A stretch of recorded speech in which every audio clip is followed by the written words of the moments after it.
As I commission you today, I do it with confidence in your competence and dedication. Ghana expects excellence, and so you must serve with purpose. I believe that we shall deliver. I have no doubt in our ability. Thank you, Mr. President. Asankusho. And I'm happy I'm not going to Afghanistan. Assalamu alaikum.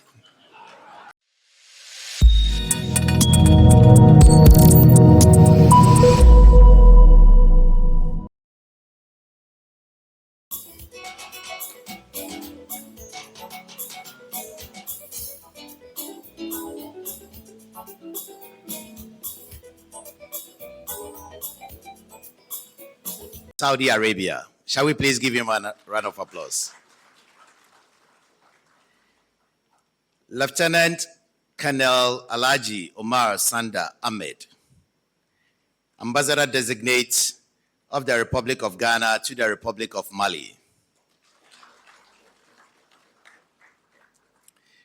Mr. Kofi Atto, Ambassador Designate of the Republic of Ghana to the Republic of Cuba.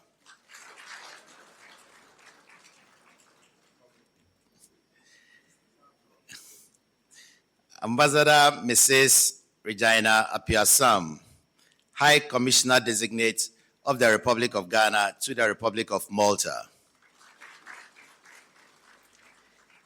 Thank you very much. His Excellency the President would administer 3 oaths. I will start with the oath of allegiance. And so you say after me.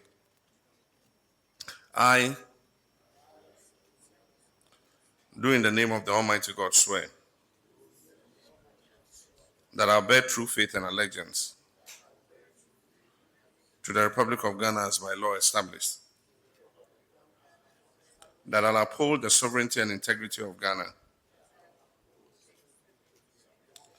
and that I will preserve, protect, and defend the Constitution of the Republic of Ghana. So help me God. Now.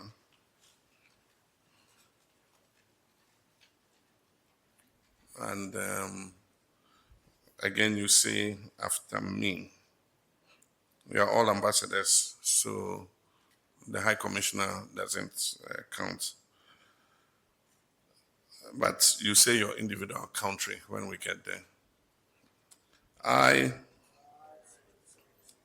do in the name of the Almighty God, swear that I will at all times well and truly serve the Republic of Ghana in the office of Ambassador to, and that I will uphold, preserve, protect, and defend the Constitution of the Republic of Ghana as by law established. So help me God. And again, you say after me. I, holding the office of Ambassador of the Republic of Ghana to, you mentioned the country, do in the name of the Almighty God swear that I will not directly or indirectly communicate or reveal to any person any matter which shall be brought under my consideration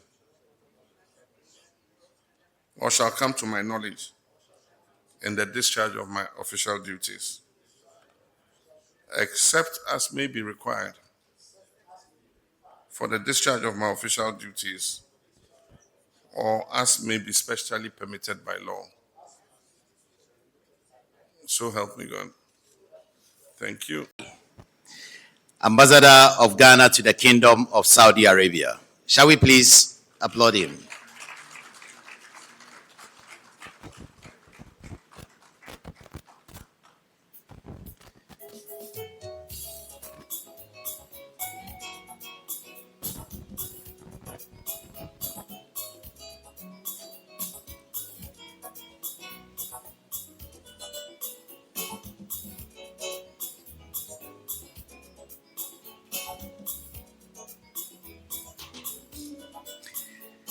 Lieutenant Colonel Alhaji Omar Sanda Ahmed, retired. Ambassador of Ghana to the Republic of Mali.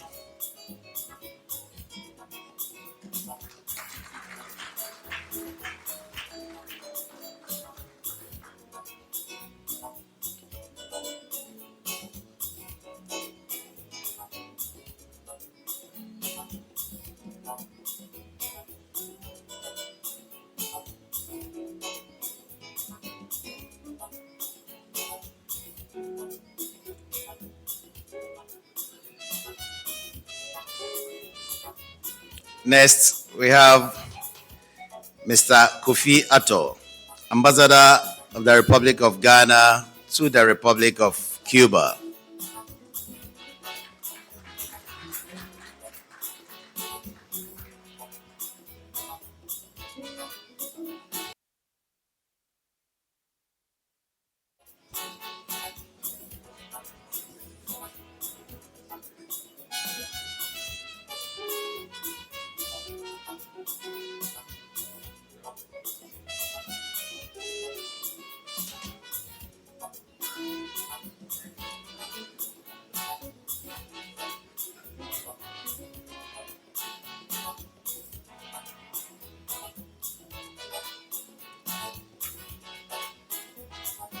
Next, we have Mr. Emmanuel Opeku, Ambassador Institute.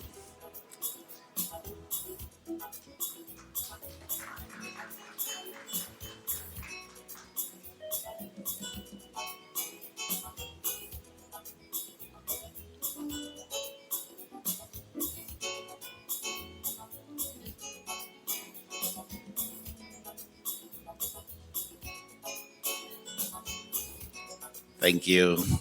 Next, we have Mrs. Regina Apiasam, High Commissioner of Ghana to the Republic of Malta.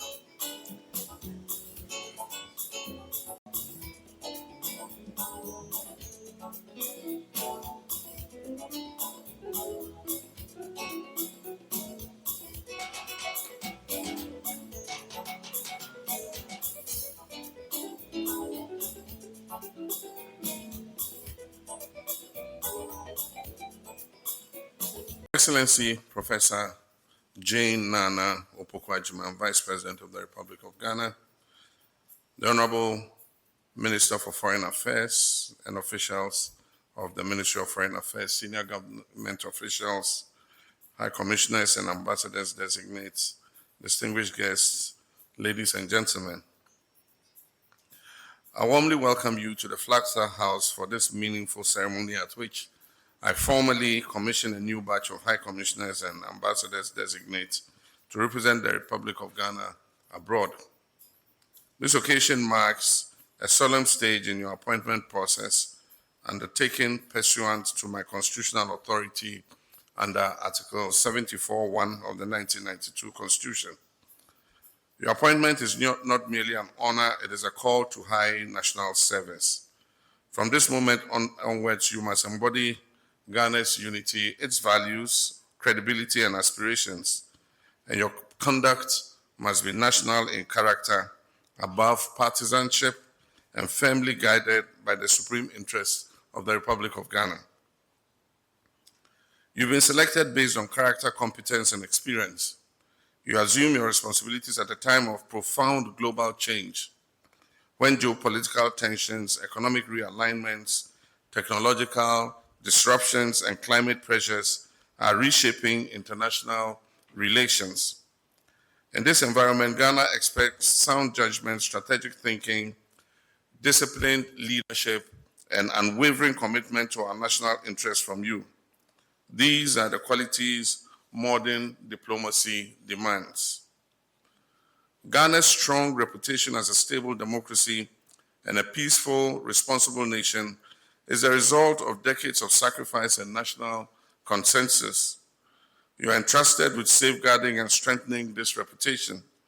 You must project Ghana as a dependable partner, as a predictable destination for business and tourism, and a principled yet pragmatic voice in regional and global affairs. As a nation shaped by the Pan-African vision of our founding leaders, Ghana's foreign policy is anchored in the belief that Africa must help shape global outcomes, not merely react to them. I therefore urge you to articulate a Ghanaian voice that speaks with clarity, confidence, and conviction in pursuit of an Africa that is respected, prosperous, and united. Distinguished envoys, Ghana's diplomacy will be judged not by its ceremony alone, but by results. Your work must translate into jobs, growth, opportunities, security, and measurable benefits for our people. You are expected to pursue economic diplomacy with urgency by attracting strategic investments, expanding non-traditional exports, promoting tourism, facilitating innovation and technology transfer, and strengthening Ghana's competitiveness in global markets. Every partnership you build, every market you open, and every investor you attract must serve a broader national purpose. The government has embarked on a reset agenda grounded in integrity, efficiency, accountability, and results-driven governance. As heads of mission, you are required to reflect this natural reset by moving from passive representation to purposeful engagement, from routine reporting to proactive problem solving, and from presence to impact. Your mission plans must be firmly aligned with Ghana's development priorities. In this regard, the government has introduced a performance management framework for heads of mission anchored in clear key performance indicators. This framework is designed to strengthen accountability, reward excellence, improve service delivery, and ensure that every mission functions as a strategic tool for national development.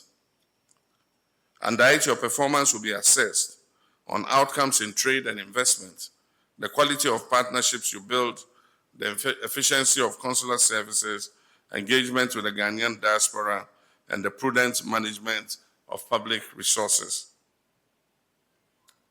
At the same time, high performance must be matched with discipline and prudence. The government has approved cost containment measures, including rent ceilings for missions and a shift away from unsustainable rental and leasing arrangements. I expect full compliance with all directives and procurement procedures. Ghana's diplomacy must be known not only for excellence, but also value for money, transparency, and responsible stewardship. Distinguished envoys, beyond policies and targets, diplomacy is ultimately about character. You are the living faces of Ghana. Conduct yourselves with dignity, discipline, and humility. Uphold the highest ethical standards. Respect confidentiality, and let your conduct reflect the values we cherish. Those are honesty, respect, fairness, professionalism, and service. Listen carefully, speak thoughtfully, negotiate wisely, and represent Ghana with calm confidence. I urge you to engage our diaspora with seriousness and empathy. The Ghanaian diaspora remains a vital national asset, contributing to our economy, projecting our culture, and supporting our national renewal. Therefore, let your missions be welcoming to them, be responsive to their issues, and humane, ensuring that every Ghanaian abroad receives professional and compassionate assistance. I also encourage you to work collegially with all staff of your respective missions and to foster harmonious, disciplined, and professional work environments in your missions. Effective leadership abroad begins with unity within the mission. As I commission you today, I do it with confidence in your competence and dedication. Ghana expects excellence, and so you must serve with purpose, and your tenure must be marked by results, stronger partnerships, expanded opportunities for our people, and a higher standing of our nation in the Committee of Nations. I congratulate you on your appointment. May your service bring honor to Ghana, strengthen our friendships, and advance prosperity for our people. May the Almighty God guide and protect you and continue to bless our beloved country, Ghana. I thank you. The President and Commander-in-Chief of the Ghana Armed Forces, Her Excellency, the Vice President of the Republic of Ghana, the Chief of Staff, the Minister of Foreign Affairs, the author of the KPIs, the Chairman and the indefatigable Chairman of the ruling National Democratic Congress, senior members of government, ladies and gentlemen herein seated, I deem it an honor to deliver a short message on behalf of my colleagues. When you look at this set of ambassadors, you realize some of us are doing the second term or second time serving as ambassadors under this president. Indeed, my brother Said Sinari served as ambassador to Egypt and Saudi Arabia. I had served as ambassador to Egypt. Mr. Kofi Atto had served time as an MP and had worked at the office of the Honorable Speaker. The rest have distinguished themselves in the foreign affairs. That tells you that the president has an eye for excellence. Can we congratulate him for that? As we set forth to represent this country, I believe strongly that each and us is guided by a deep sense of patriotism. Patriotism that is actuated by a love for God and country. I can only assure the president that as we sally forth into foreign lands to carry high the flag of Ghana, he should expect nothing but excellence. He has charged us, and we shall keep the charge. We shall perform to the best of our ability. And at the end of the day, he will be proud that he has sent this group to represent this country, Ghana. I want to end by assuring the president and the vice president that anytime he hears any of us performing, he should look for the positives. We are human, we may commit errors, but then at all times, our positives shall always outweigh our negatives. And in keeping with the KPIs, key performance, that we have so far gone through with our foreign minister, the 24-hour foreign minister, I believe that we shall deliver. I have no doubt in our ability. Thank you, Mr. President. Asankusho. And I'm happy I'm not going to Afghanistan. Assalamu alaikum.